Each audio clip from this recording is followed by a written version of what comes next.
Hey everyone, today I'm once again going to show you how to obtain the Bedrock block in Vanilla Survival in Minecraft Bedrock Edition, but this time around it is in the 1.16 version and it is also fully AFK. So if you don't like duplicating blocks such as Bedrock blocks, then this is probably the farm for you. And overall it is just pretty good to have it be AFK because well, duplication is kind of hard in 1.16 anyway, so if you want to, you can just sit down, let your mouse button be clicked on the entire time, and well, you will have some Bedrock by the next time you check on your computer or whatever device you play on, because of course this is the Bedrock Edition, so yeah, this will work on any Bedrock Edition platform.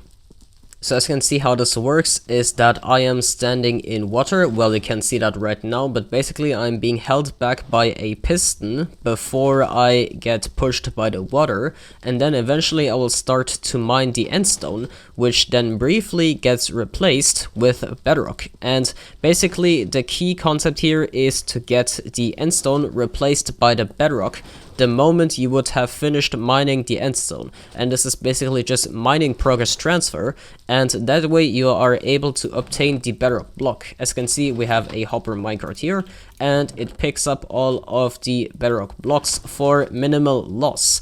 And when you take a look at this contraption, it is actually not that big at all, and it is not too expensive, and like I said, it is fully AFK.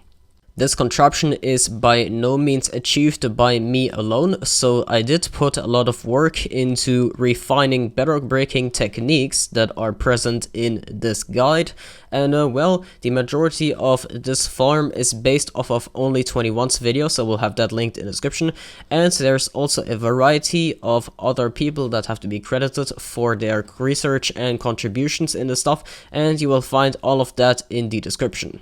Let me just briefly explain how this works. So, you may not know it, but the end portal fountain in the end dimension has a regeneration mode. So, well, you can put a end portal in regeneration if you remove all of the end tiles. This only applies to the end fountain here, so in the overworld that doesn't apply, and that is supposedly so that you can return, well, without having to suicide off the map if the portal somehow happens to disappear. And well, we make use of that by placing ender crystals in the spots where there would be end portals. And what those ender crystals do is that they delete the portals and they replace it with fire. Because in the end dimension, end crystals will place fire below them and they will replace anything that tries to get into their way. So we can just push a block into there. So let's have a block back here just to block it. That sounds kind of funny, and we can get some stuff here, and as you can see, the block gets deleted. So the same does indeed happen with the end portals that are inside of this Bedrock formation.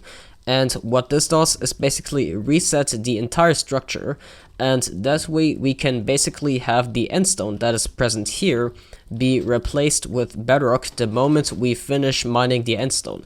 And this is how we are able to obtain the Bedrock block. Unlike in my previous guide, you don't need any enchantments, and you also don't really need any beacons or artificial lag. All you really need is some, well, patience, because you need to find a sweet spot for being able to destroy the endstone right as the Bedrock regenerates, and that can be hard to find. As you can see, we have the breaking animation that is transferred onto the Bedrock, and I think just now we got a sweet spot. So basically you just want to switch to crosshair mode if you're on mobile or something, and you basically just want to aim into that one spot no matter which platform you're on, and the redstone takes care of the rest, and everything gets collected in here. And yeah, it's a pretty convenient contraption. Because the entire thing depends on the exact moment you finish mining the endstone, depending on which pickaxe you use and which enchantments you have on it. Let's say, for example, you have efficiency 5 or a diamond pickaxe, or you are using a netherite pickaxe, you will have to adjust your so-called sweet spot, and it will always be around the bedrock next to the endstone, which is obvious because of course you only get flown forward by one block. And well, you will just have to adjust. Maybe another pickaxe with efficiency 5 is too fast, I don't really know, but well, you will just have to adjust. And with a unenchanted diamond pickaxe, it will be easy to find your sweet spot because it will be around the center of the bedrock block adjacent to the endstone. So, what's there more to say? I say we build this, and keep in mind that there is a world download in the description in case you are a little confused on the build process. It should be relatively easy, but if you're still confused, well, world download inscription, and it will always be handy to have a world download. Alright, so before anything else, we're going to take a brief look at the materials list. And as always, which salt block you use is optional. So, well, you can use any type of salt block. I'm just using quartz here because it looks nice. And, well, these end crystals, you may want to bring a few more. In fact, any of the materials, you may want to bring a few more, because if you misclick, then everything will explode. And, well, that is not very convenient, of course. Also, you have to keep in mind that while this farm is active, you cannot use this portal to return to the overworld anymore, so you will either have to suicide or you can have a portal tile. So if you don't know how to obtain portal tiles, well, there's a link to that in the description, but basically a portal tile in the end dimension when placed down will act the exact same way as these portals, so they will just return you to your spawn. Don't worry, they won't make you go to the nether. But yeah, that's pretty much it. And of course you also need your pickaxe. It can pretty much be any pickaxe you want, just make sure that it's not too fast, because if it is too fast and you end up finishing the mining process before the bedrock regenerates, well then you won't really get anything. But yeah, a diamond pickaxe should just do. Alright, let's get on with this. So of course, first of all, you want to defeat the ender dragon, so make sure there is no ender dragon around, because that would be quite annoying. What you want to do is clear out an area around the end fountain. So let's say horizontally 3 blocks out and maybe 5 blocks down from the end fountain. Alright, now that we have a clean space to work with, we can start preparating the end fountain by breaking some bedrock. Now, the bedrock breaking method that I'm going to use is a reiteration of a bedrock breaking method that I found on Bilibili, but that one was not working 100% reliably, so I made it work 100% reliably. And if you want to find the original, the link is in the description. So we just want to go on a side of the end fountain, can really be any side. We're just going to pick that one, I guess. And what we are going to do is that we're going to place one sticky piston right here. And we can just place 2 temporary blocks, 1 obsidian. The obsidian is just so that we can place the end crystal. We'll just remove that and put a salt block instead. Now what we want to do is have 2 slime blocks like this. Have your lever right here. Then just retract it, remove that slime block, and retract it again. And the end crystal will be inside the bedrock block along with this salt block right here. So we're just going to have 1 sticky piston right here. And we are going to pull back the salt block, which will make the end crystal teleport on top of the sticky piston. Don't ask me why, this is the mechanic from the Bilibili video, but that does indeed work. Now you might want to shield yourself because we have to blow up this crystal. Now we want to do the same but 1 block further down because we want to break this bedrock block now. So we're just going to have 1 sticky piston facing down. Then we just have, well, a piece of obsidian, end crystal. We have a salt block. We can just remove that block right here so that it doesn't stick. And we just pull this up, break, and pull up again. Now we just have, well, a sticky piston right here. And we pull that over here, and that will delete the bedrock once again. Now we want to, of course, remove this end crystal again. Now on this open side of the fountain, what we want to do is place 1 salt block right here. This is just a placeholder block, and 1 obsidian block. And we're going to place an end crystal on top. Now we're going to push this end crystal around to get rid of the end portal tiles, because we want those gone so that we can place more crystals, but we're not going to remove all of them. So we're going to basically remove all of them except this one right here. This one right here is the one that we are going to remove last, because we want to get all crystals in place before we put the fountain into regeneration mode, because once all of the portals are gone, the fountain will start regenerating. Alright, I'm just gonna push it around. I'm gonna make a little time lapse so that if you want to do the exact same way as I do, you can do it like that. But the basic idea is just that you add solid blocks whenever it gets pushed forward so that you can, well, push it even further.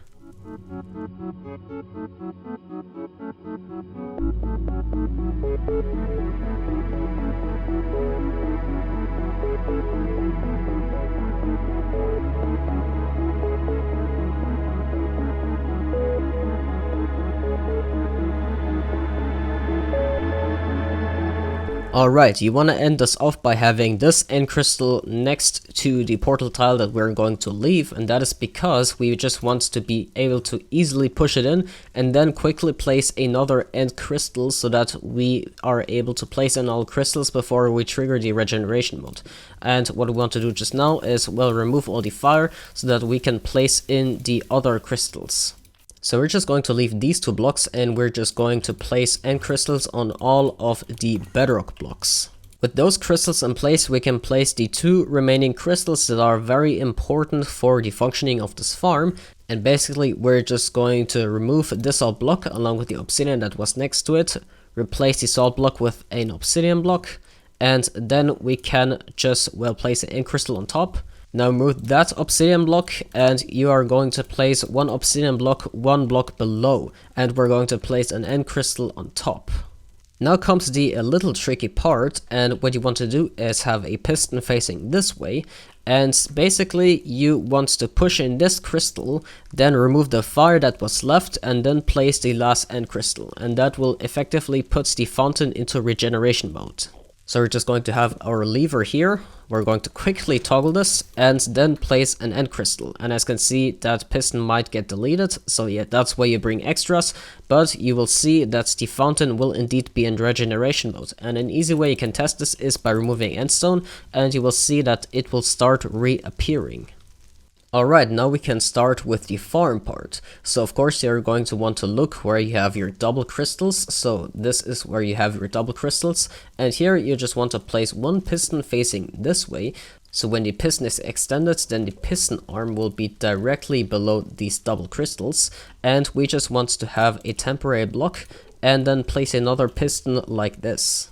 Place a temporary block right here, then an observer facing right here, then another observer facing the observer we just placed, just like this. We're just going to build our small golem capsule, and what the golem capsule will do is basically allow the system to detect when the fountain has just regenerated, and that will basically put it on a cycle. And well, basically what happens is that the golem of course generates snow layers, and that snow layer will get deleted once the end fountain resets, and that will be detected by the observer, and well, the redstone will do its magic. So in order to make sure that the snow golem doesn't target any endermen and start shooting at crystals and then blow up everything, we just have it surrounded like this. So what you want to do is have two snow blocks, and then you want to place the pumpkin on top, of course. And what we're going to do is jump in, and well, now you want to get out. If you have elytra and rockets, that's great, you do just like this, and if you don't, then I don't really know, maybe an ender pearl or something. Anyways, you have to get out, but then you can just place a glass pane and lock it in the corner. You will notice that the snow golem will generate the snow layers right here, and that will be detected by the observer when the fountain regenerates. As you can see, it just pulses right there, and yeah, this is basically how the cycle gets detected. You can just close it off by placing, well, another salt block right on top, because you never know when an enderman might just teleport on top. Now we just want to set up our main redstone, so we're going to have a little L shape like this. Going to place a salt block on top, remove that, and we're going to have a repeater facing this direction on 2 ticks. Then some redstone dust right here and right here. As you can see, that will end up deleting this bedrock block once the cycle starts, and move the endstone to replace the bedrock block. Now let's build our small pulse extender. So we just want to have 2 saw blocks right here, along with some redstone dust. We want to have, well, 1 piston like this. Then we want to have 3 saw blocks, another saw block here, and a comparator facing this way. Redstone dust on top of the piston, and then the comparator facing the other way. This is our small pulse extender, and it will keep the player in place until the end of the cycle is close enough so that the water can push the player in front of the bedrock again. Now just get some solid blocks, so place some like this, and place some buttons right here. This will just allow the player to walk in, but prevents the water from flowing out. So you just want to place 1 water bucket right here, and well, this will be the AFK spot for the player. We're almost done. We just want our chest right here and a hopper facing sideways into the chest. To be honest, the storage can be anything you want, but you kind of do want the hopper to be here. Now just grab your slab, and we're going to want to have a rail facing like this, so that we can have the hopper minecart not escape in random directions. Then we just have the hopper minecart right here. Another saw block to prevent the blocks from escaping instead of getting picked up by the hopper minecart. And our last step is just to make the toggle for a farm, so we're just going to place 1 saw block back here, a redstone dust on top, and a lever. And when we toggle that lever, that piston will stay extended, and basically the second end crystal, the lower one in the double end crystal thingy, will keep deleting the endstone and the bedrock. Alright, believe it or not, this is the entire thing. So we can just go in game mode survival, and we are going to adjust our cursor to find a sweet spot. So if you're using an unenchanted diamond pickaxe, it is going to be around the center of the bedrock block, a little to the left, I think. So yeah, what you want to happen is that right as you finish mining the endstone, you see bedrock. And well, if you did it correctly, you will see bedrock blocks inside of your chest.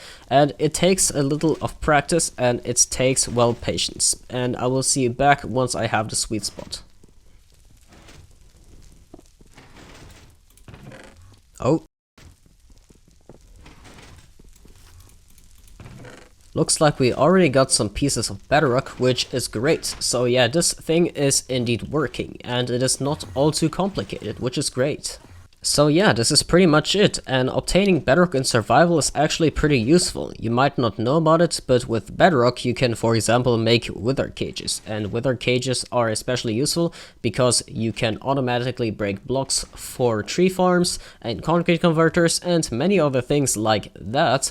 And the good thing about it is that withers have 100% drop rate, whereas TNT has about 20% drop rate, which is pretty bad, you know. So obtaining bedrock in survival is not just a niche, and well, it is pretty good.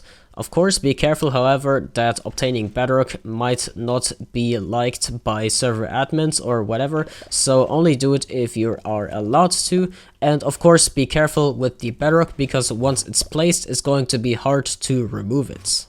I want to give special thanks to all the people who make this sort of tech possible, so all of the contributions will be listed down in the description, because something like this is not obvious and it is actually very hard to figure out, and it takes a lot of contributions and, well, overall just effort from many people to get to this point. And I think it is great that we are able to obtain the bedrock block in fully survival.